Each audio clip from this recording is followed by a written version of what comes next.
All right, still in Chapter 6. This is Unit 1. We're trying to wrap up summarizing some of the last stuff that we went over here.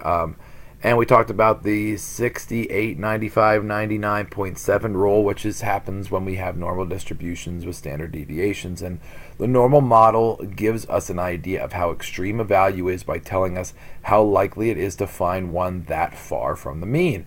We can find these numbers precisely, but not until we use a simple rule that tells us a lot about the normal model. This rule turns out that it's normal. About 68% of the values fall within that one standard deviation of the mean when you write it like that. 95% of the values fall within two standard deviations of the mean. 99.7%, which is almost all of the values, fall within three standard deviations of the mean is basically what all this means. And again, if I'm moving too fast and you're trying to jot this all down, you gotta pause the videos to write the stuff down.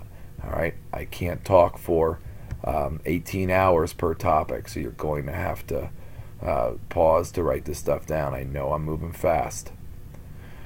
All right, the following shows us this rule, and here's what it tells us again.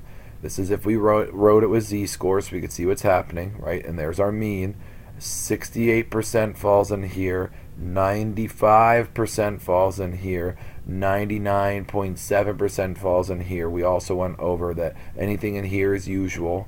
Anything even in here is usual, but outside of two standard deviations, here and over here, it becomes unusual. So we went over. So you want to make a picture when you're doing this stuff, and you want to make a picture when you're doing this stuff, and you want to make a picture. Those are the first three rules. And this is just them being silly, but it's being important. You need to make a picture when you're working with this stuff. All right?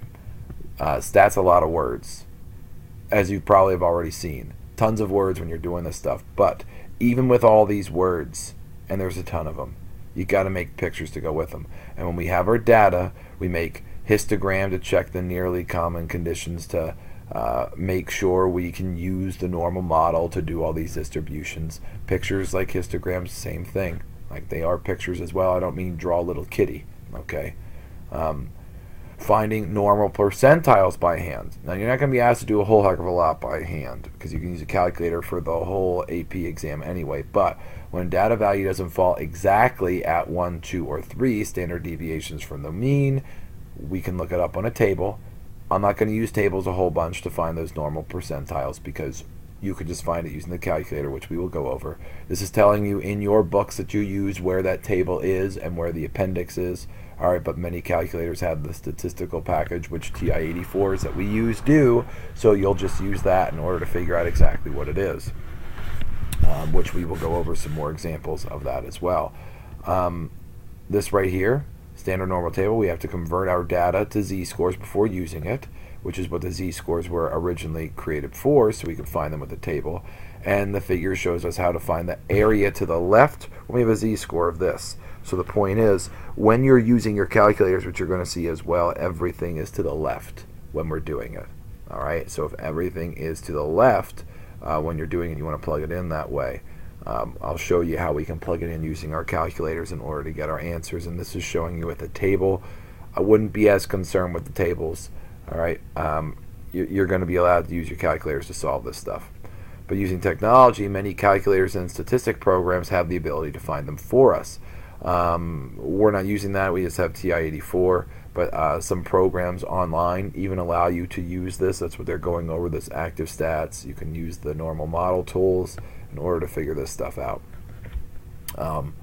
This is just them going over how you can plug it in, and this is how we plug it in too. If you wanted the percent that was between negative 0.5 and 1 standard deviations, you would just do normal CDF on our calculator in order to do this, and you have your low and your high, and you should be good to go. Okay. But from percentiles to score, the Z is in reverse, and sometimes we start with areas and need to find the corresponding z-score or even the original data value when we're doing it. So for example, what z-score represents the first quartile in a normal model? Right? 25%. So if you wanted to figure out what that is in a normal model, you could use your calculator in order to figure that out. Well, You look in the table and you try to find 25% and you try to go down through there. And I understand that logic. That's if we're using a table. The exact area is not there, but this is pretty close, so people tend to use what's pretty close. They try to see what matches up in order to get it, to end up getting, hey, it's negative 0.67. Honestly, it's just easier to use a calculator than our table. So how can you tell if you're normal? Well, when you actually have your own data, you must check to see whether a normal model is even reasonable. Looking at a histogram of the data is a good way to check that the underlying distribution is roughly unimodal and symmetric. So you look at a histogram, you can see that's one good way. So a more specialized graphical display that can help you decide whether a normal model is appropriate is the normal probability plot. And if the distribution of the data is roughly normal, the normal probability plot approximates a diagonal straight line. All right? Deviations from a straight line indicate that the distribution is not normal. So the more straight that diagonal line is, the more normal it's going to be. Nearly normal data has a histogram and a normal probability plot that looks somewhat like this. Right? Normal probability plot. So it's nearly normal, right? Man, that is almost pretty straight. And oh, there's some down there. And if you notice, that histogram looks pretty normal. It's nearly normal, right? Nearly normal. A skewed distribution might have a histogram and normal plot that looks like this. So the point is, that's skewed a little bit, and look at that. Like it's kind of curved a little bit. It's not very normal. That normal probability plot, so you can tell that that one might not be as normal. So I'm just showing you some examples. So here's where it can go wrong. Don't use normal model when the distribution is not unimodal and symmetric. Don't use it. It's not going to work. Right? Here's an example. Why would I use the normal probability on this? It's not unimodal, it's not symmetric, so I can't use it. So it's not going to be helpful for me. And you can even tell that with the bottom here with this box plot of it. Okay. Don't use the mean and standard deviation when outliers are present. We've went over this before. If you got outliers, you're going to use median, and you're going to use box plots, and you're going to use the quartile range, right? That's what goes with it. So mean and standard deviation mainly go with a normal distribution. Don't round off too soon. You wait till the very end, the very last step before you round. And my answer is, and then you can round.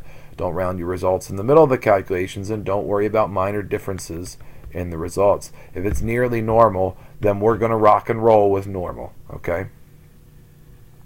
So the story data can tell may be easier to understand after shifting or rescaling the data. Shifting data by adding or subtracting the same amount from each value affects measures of center and position, but not the spread, right? By adding or subtracting a number to everything is helpful.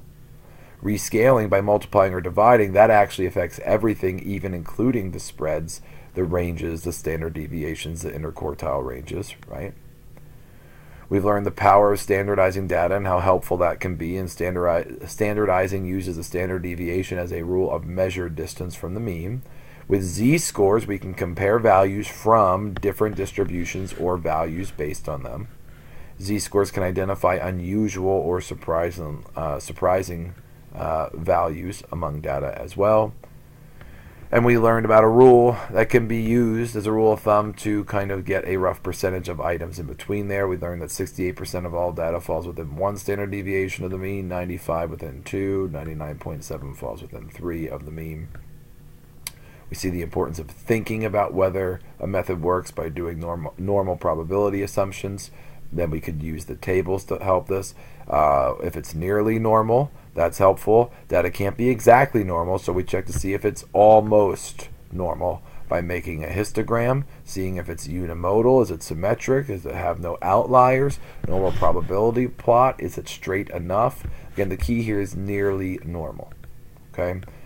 So that kind of summarized the last little tidbits of everything that are in the chapter. Going to give you some more practice problems here to look at with all this stuff, including using the calculator as well, so we can see where that stuff is. But ultimately, that is our chapter. So we're going to come to a close here and start reviewing some practice problems from this section as well as the whole chapter to get you ready for your Unit 1 test.